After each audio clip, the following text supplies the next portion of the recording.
City of Dallas, Texas. City I like visiting. Has a rich history of sports. One of the several cities who have four major sports teams, and Phoenix no longer has four major sports teams because the Phoenix Coyotes have ceased operations until they build a stadium, thus the current roster going to the Utah team in the NHL, the new one. And then, yes, I won't forget about the Dallas Wings or FC Dallas. Mainly, probably more the FC Dallas I'll forget, because I don't really follow soccer like that and how they structure their playoffs. But really, I'm really focusing on four major sports teams. Now let's look at the history of these Dallas sports teams. Since 1995, the Mavericks have made it to the Western Conference Finals in 2003, losing to the Spurs in 6. They lost to the Heat in 2006 in 6. Won the NBA Finals in 2011 against the Miami Heat. They took an L in 5 games to the Golden State Warriors in the 2022 Western Conference Finals. And now they're back in the NBA Finals again to play Boston. Now let's look at the hockey team, the Dallas Stars. Since 1995, they lost to the Detroit Red Wings in 6 games in the Western Conference Finals in 98. The next year, the Stars won the Stanley Cup Finals, beating the Buffalo Sabres in 6 games. And then in the next year, they went back to the Stanley Cup Finals again, but was defeated by the New Jersey Devils in 6 games. And then went back to the Western Conference Finals in 2008, but lost to the Red Wings once again. And then they went back to the Stanley Cup Finals in the bubble year, which would be 2019-20 season, but lost to the Tampa Bay Lightning in 6 games. That was actually a good year for Tampa Bay, because the Tampa Bay Buccaneers won the Super Bowl only a few months later. Then the Stars returned to Western Conference Finals 2 years later, but took an L to the Las Vegas Golden Knights in 6 games, and then currently in a dog tussle against the Edmonton Oilers in the Western Conference Finals. Series tied 2-2 as of this video. Now let's look back at the Texas Rangers since 95. In 2010, they was in the World Series, but they lost in 5 games to the San Francisco Giants. And the next year, they returned to the World Series again, but lost to the St. Louis Cardinals in 7. And then last year, the Texas Rangers took it all in the World Series against the local team out here, Arizona Diamondbacks, in 5 games. So since 1995, 3 of the 4 teams in Dallas have won a World Series, Stanley Cup Finals, and NBA Finals, and been to multiple conference championship games or series. Even the Dallas Wings last season were a couple of games away from the WNBA Finals. But since 1995, the Dallas Cowboys haven't sniffed an NFC Championship game, and Jerry Jones should be ashamed. The Cowboys haven't even won a Super Bowl since 95. That's almost 30 years ago, my guy. The problem with the Cowboys is the owner.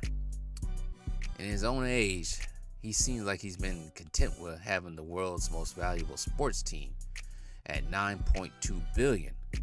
But I'm sure the Cowboys fans don't care about that. I really want to know the inner psyche of a Dallas Cowboys fan. How can they take so much pain every year, especially losing to the Green Bay Packers?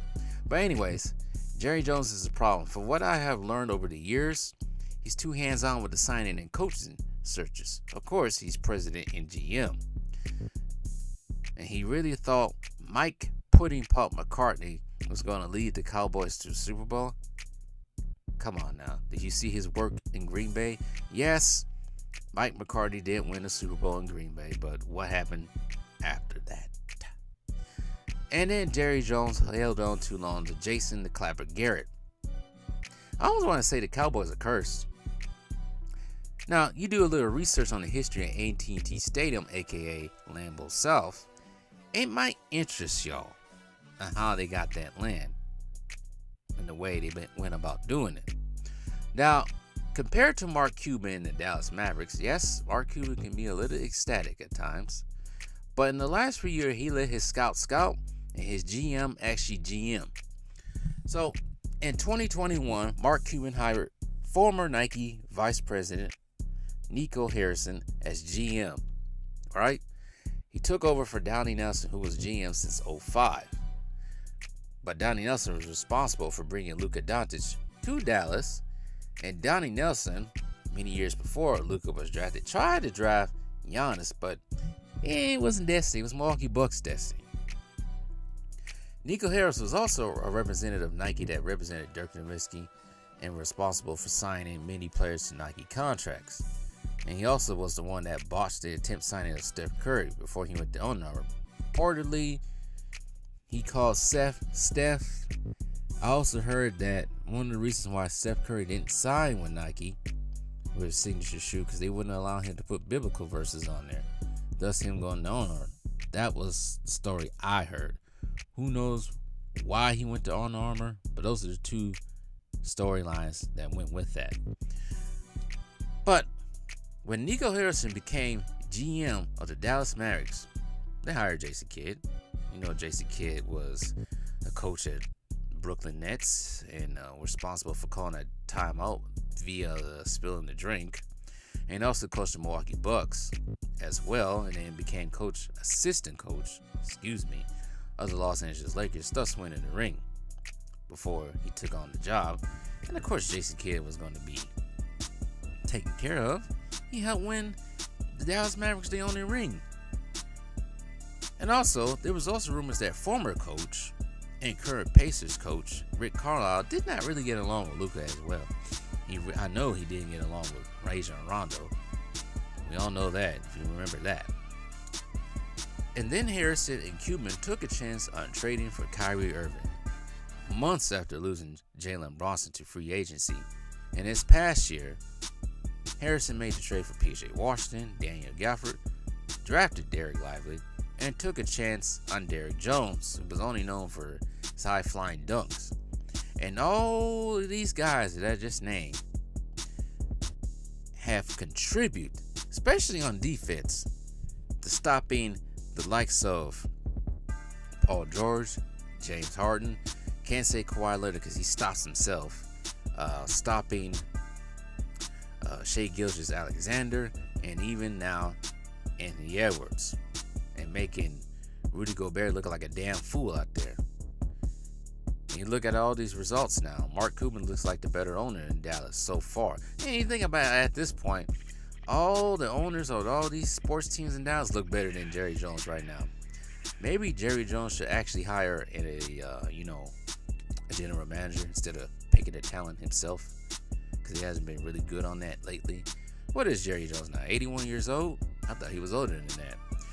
Maybe it's time for him to step down as GM, but we know Jerry won't do that, and I hope he does it. Watching the Cowboys suffer every year in the playoffs, especially the playoffs, brings me and so many others in this lopsided world so much joy and laughter and memes and videos and all kinds of stuff. Continue the good work, Jerry. But shout out to Mark Cuban and Dallas Mavericks.